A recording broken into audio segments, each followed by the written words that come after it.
Now this week, we're headed down to my own slice of heaven, talking Cabo San Lucas, baby, for my annual birthday bash. We're gonna sit down with the legendary members of my band, The Circle, Vic Johnson, Michael Anthony, and Jason Bonham. They're gonna fill you in on some old stories of their times at the birthday bash. Let this party begin, I guess, huh? We got Jerry Cantrell of Alice in Chains stopping by. Oh yeah, we're gonna get to know all my Redhead fans. Plus a little rock and roll mixology with the man himself, the man that helped me start it all, Mr. Jorge Viana. And finally, what's a road trip with me without a little performance at the world-famous Cabo Wabo Cantina? You may not be there, but I guarantee you will feel like you were.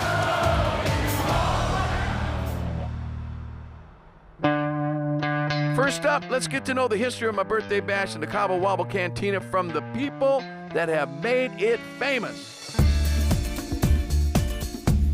We are considered one of the 100 places that you must go in Mexico. That's fabulous for us. We love this bar. The bar here in Cabo was basically a group effort. Sammy came with the idea, and we both kind of said, God, it'd be great to have a small bar, but we were talking about a small bar, like almost a dirt floor. A band could come and jam, like musicians could come down and just play. Sammy and I, we planned this club to be a very small bar, a little stage, so he can come and play sometimes with some friends and have some fun. And I came up with the lighthouse concept and thing, and he loved the drawings. He told me, okay, let's do it. But my drawings were in meters, square meters. So, you know, and he didn't pay too much attention, so he said, yeah, you know, I want a little place so I could go and jam. And he was gone for like 7-8 months on tour. And when he came back, he's like, oh my God, I mean, what is that? It was huge, you know, at that time for the town. Fortunately, he was thinking in square feet, so thank God that we made it bigger. All of a sudden, you know, the ideas started rolling and whatever, and it turns into this almost 10,000 square foot club. Sammy was the one who really spearheaded it though, because he was the only one who'd been down here to Cabo. Basically, it was the band and our manager at the time, Ed Leffler, that we all went in on the club together. And the Van Halen brothers, they came down here and played, I think, twice. Eddie was, you know, he's like, oh, Mexico, man, I'm gonna go down there, we'll get put in jail, they'll throw away the key, blah, blah, blah, blah. And whereas Sammy and I were like, oh man, I love it down here. And they finally had enough of it, and so they pulled out, and eventually it just became Sammy and myself that had the club. The beginning of the club, it was tough to fill it up, this huge elephant, you know, square meters and square feet, you know. I mean, it grew a lot quicker than it would have if Sammy would have not done Cabo Wabo. You know, the exposure Cabo got at that place was just tremendous. After Sammy was kind of ousted from the band, it was politically incorrect for me really to have anything to do with Sammy, so kind of reluctantly I had to cut loose with any of my ties from the club. Wait, see now, you can drive me to drinking. Okay, I'm better. Okay. We helped to this town to grow up this way because a lot of people knows about Cabo Wabo. They don't even know where Cabo San Lucas is. They ask for Cabo Wabo. So it was interesting to see this place grow at the same time that the town was growing. It was nice. Look what he did to the place. He ruined it. He ruined it for everybody. So they have a Costco and a Sam's Club here now. We started the first birthday bash on 91 or 92, I don't recall exactly. So Sammy came and says, okay, we have to do something to make the club the spot, you know. We have to find something that we can attract people. And his idea to have the birthday bash was one of the greatest ones. Fans and people that follow Sammy and the Cabo Wabo Cantina. I've been coming here since early 90s. It's really cool that he started this down here, man. It's like your own little club, you know. It's his own little space in the world, you know. And it's a really peaceful place, Cabo, you know, to come and kind of chill out for a while, you know. Play some golf, catch some fish, you know, have some beers, rock out a little bit, you know. It's all good. It's become a legendary kind of place, and this place, you know, it always brings back good memories to me.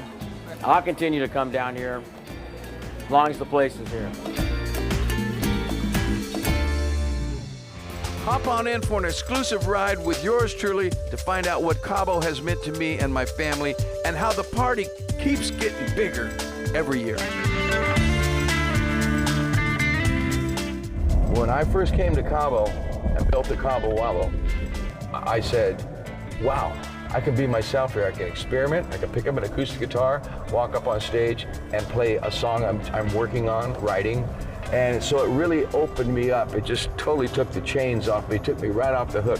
So up to that point, I was a rock star. I was getting dressed up. If I was going to go on stage, I had to have rehearsal. We had to have a big production. Van Halen, you know, biggest band in the world at that time.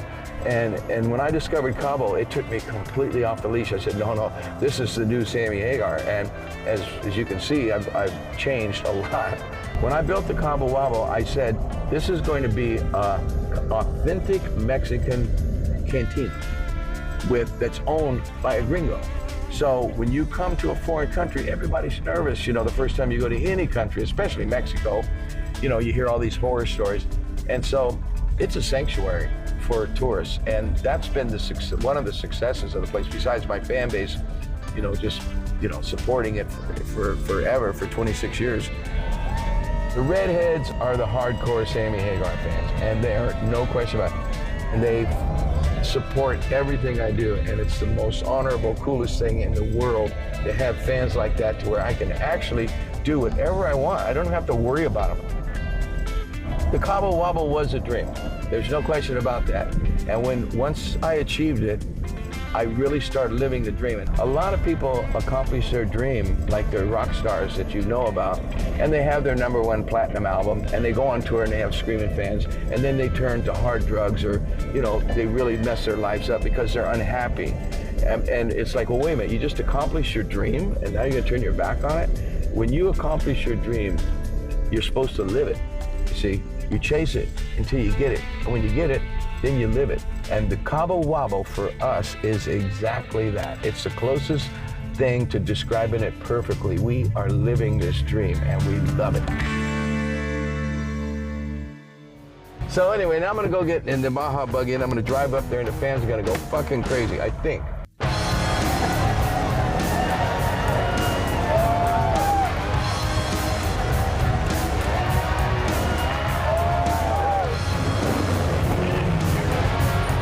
Welcome to the Cabo Wabo, mother.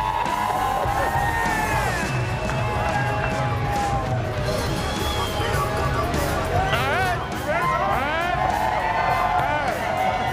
Let's get this party started, mother. Let's get this party started. What do you say, folks? Okay, everybody, it's time for what we've all been waiting for, especially me. It's time to rock the Wabo!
used to take 2 hours, now it takes all day. It took us 60 hours to get to Cabo so I